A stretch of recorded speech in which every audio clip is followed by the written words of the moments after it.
Welcome to the AI News Digest. Today is February 9th, 2026, and it's a day that will be remembered. This is the day the abstract idea of AI well and truly crashed into our economic and physical reality. We're going to break down exactly what just happened and why this is only the beginning. All right, let's just start with this one single staggering number. Take a second to look at it. Negative $285 billion. That is more than $250 billion. Just gone. So the big questions are, from where and why today? Well, that's the answer. That's the total value that was just wiped off the books of software companies, legal tech firms, financial services, you name it. All of it happened in a single day of trading. A massive shockwave hit the market this morning, and it has a name: Claude Cowork.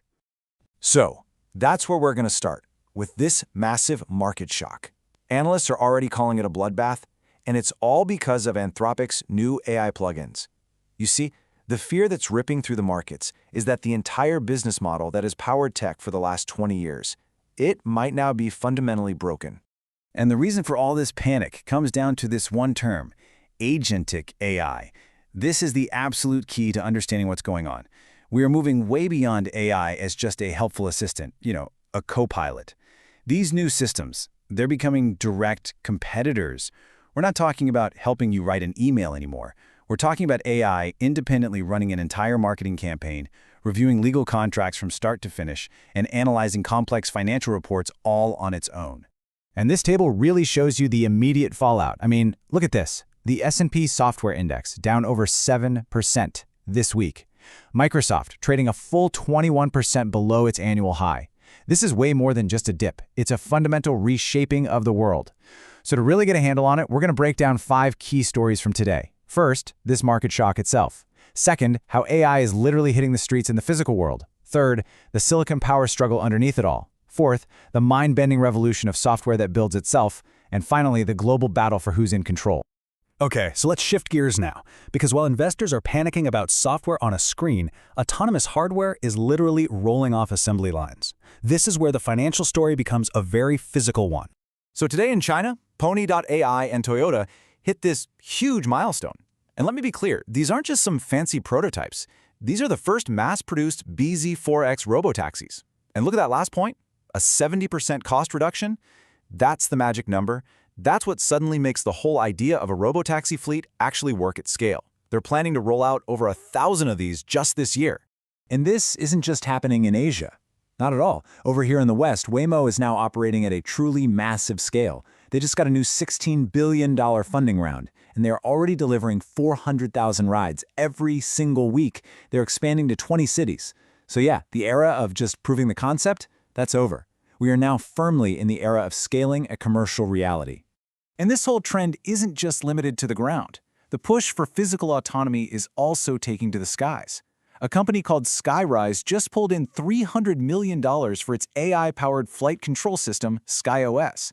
The goal here is to make flying fundamentally safer by having the AI handle all the complex stuff. This really is a full-spectrum industrial shift. So you gotta ask, right? What in the world is powering all these cars and planes? Well, that brings us to the hardware arms race.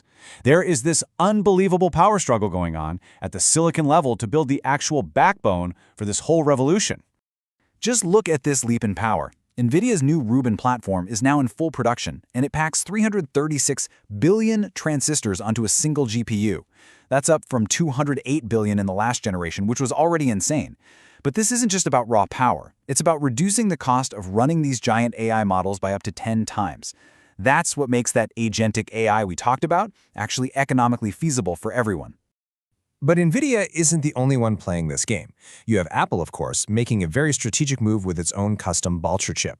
So while NVIDIA wants to sell its super powerful chips to everybody, Apple is doing what Apple does best, building custom silicon just for its own ecosystem. The goal for them? Offer powerful AI features inside their famous walled garden, all while guaranteeing a level of privacy that relies on their own hardware, not NVIDIA.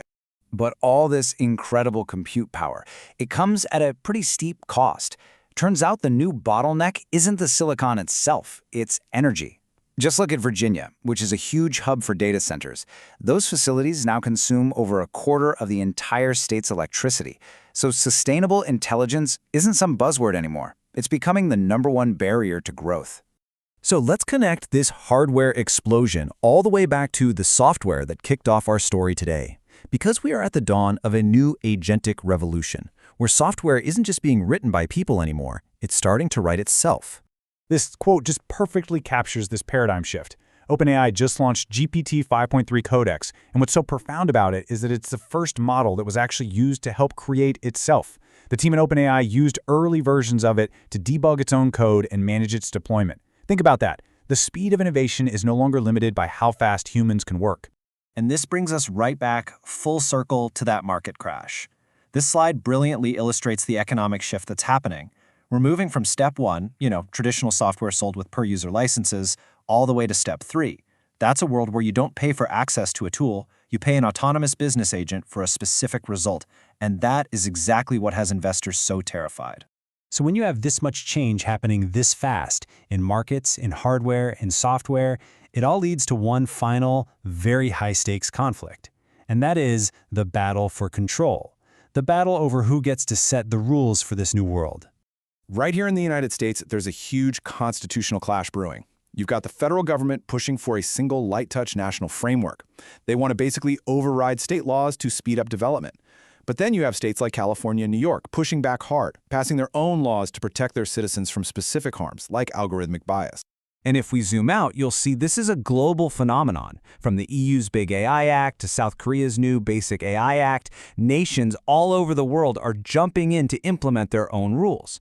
For companies, this means the regulatory gray zone they used to operate in, it's gone. Navigating this incredibly complex patchwork of laws is now a massive challenge. And this all leads to the final big idea of the day, sovereign AI. Today, Abu Dhabi's G42 and a consortium in Vietnam signed a $1 billion deal to build Vietnam's national AI infrastructure. So why does this matter? Because nations are now deciding that controlling their own intelligence is a matter of national security.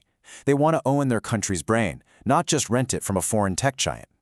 So to sum up this absolutely monumental day, AI has now officially entered its industrial phase. And this phase is really defined by the 3 key themes we've just walked through: the rise of autonomous agency in both software and the physical world, the growing friction from things like energy bottlenecks and regulatory battles, and at the highest level, a global struggle for control. You see, the story of 2026 is no longer about what AI can do. We know it can do incredible things. The new story, the one that's going to define the next decade, is about answering one single, absolutely critical question: who controls what the machines do?